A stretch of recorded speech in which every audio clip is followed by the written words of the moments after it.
There are so many other scholarships out there. So why Chevening? Welcome to the Chevening interview series part 3. Hello guys, I hope you're doing well and I hope that your Chevening interview preparation are going very well. Today I want to dive deep into the interview in itself and some of the questions that you are more likely to get. This is based on my own experience and some of the questions that I remember getting during the interview, and also some of the questions that I have heard other fellow Cheveners have also received during their interview. The first one that sometimes everybody knows is obvious is the tell me about yourself question. Now, this is not a time for you to tell them about your matrimonial status. They don't really need to know whether you're married, love your husband, live in a city or a village, unless that's relevant. But otherwise, the tell me about yourself question is for you a room to open the conversation. I like to answer it always by starting with the things that I'm passionate about, things that I'm doing, and then connecting it to why then I am choosing to study a program that I have chosen.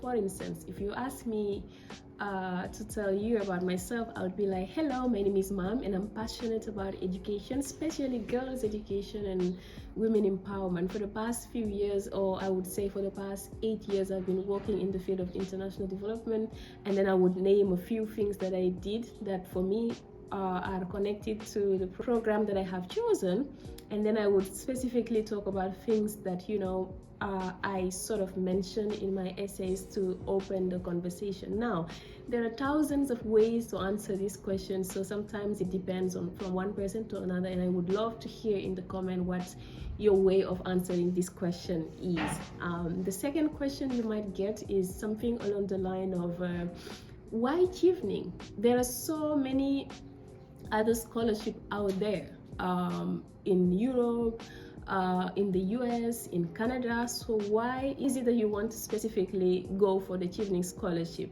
My way of answering this question was back then to try and talk about the network, Chevening network, and how prestigious it is. Being part of that community meant that I can tap into the potential of the Chevening community. I could also partner with people whose projects and whose passion align with mine, etc. And then I mentioned my love for the UK. And talking about the love for the UK, another question you're more likely to get is also the fact that they would say something along the lines of Chevening is not just about academics. So we are curious to know what are you looking forward to doing in the UK apart from studying? And this is an opportunity for you now to talk about passion, or to talk about things, your hobbies, things you like you to do, and things that you would like to explore. Chevening is also a way for you to discover the UK culture. I remember talking about the fact that my initial academic background was in literature, and in English literature and civilization, we had a course in British civilization, which meant that we studied things around pubs, theaters, museums, etc. And I'm a big lover of Shakespeare, and so I talked about the fact that being in the very country where Shakespeare is from would be an opportunity for me to go see the Shakespeare plays. I would love to visit the museum. I would love to explore the British culture. I would love to taste the fish and chips and actually compare it with our fish and chips. Like, just what are the fun things that you also want to do outside of academia? And it can be very important. Visit the castles, etc. So just overall talk about outside of school, what else do you want to do? Another question they might want to ask you is also why the program that you've chosen. Remember, when you were applying, you chose 3 different programs and schools. Now is the time to defend the idea. Why did you choose those programs, those schools? One thing that I did was that I spoke the most about my first choice, why the University of Sussex. I talked about professors that I had researched, how their work was aligned with the things that I wanted to do, and I wanted to ultimately work with them. Funny story, the professor I mentioned, by the time I went to Sussex, had already moved to another university the very year I came, which was so sad, but it's okay because I got the opportunity to work with amazing professors that are still very much people I respect and I am connected with.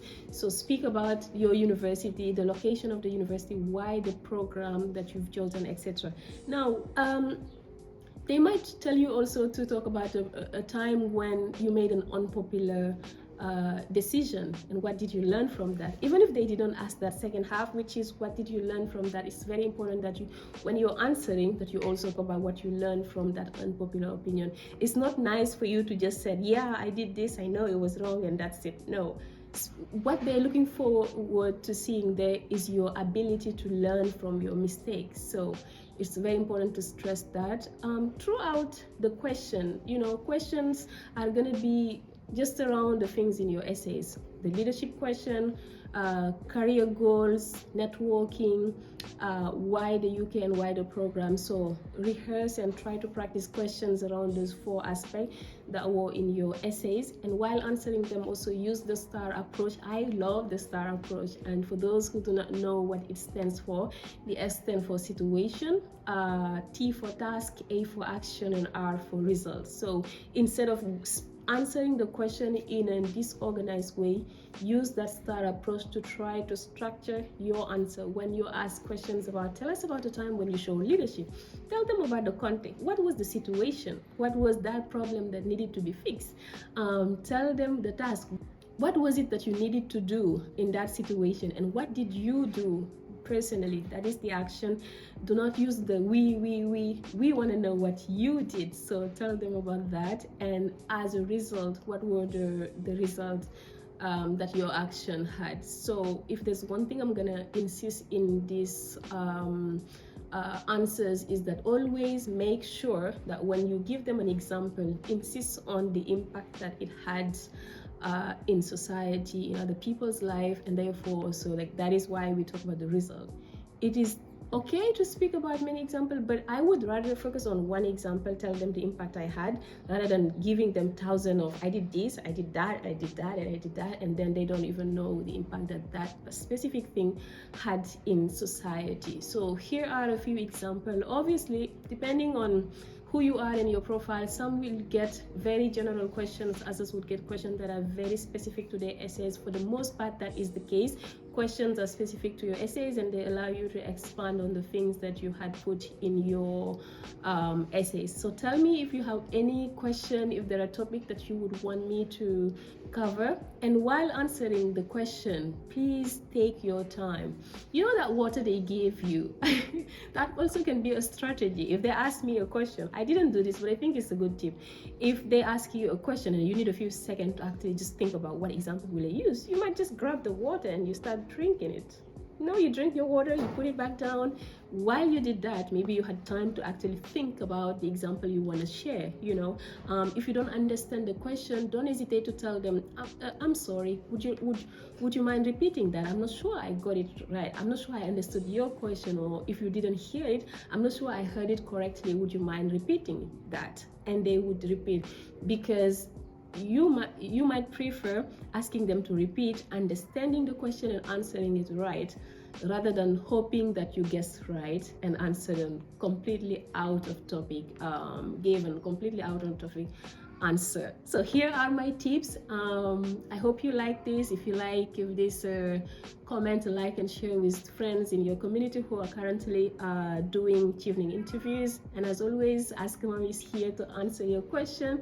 Make sure you follow me on TikTok, Instagram via Ask-Maam, or YouTube if you are on LinkedIn. Obviously, it's going to be Mam Kodja. I'll see you next time. Bye, guys.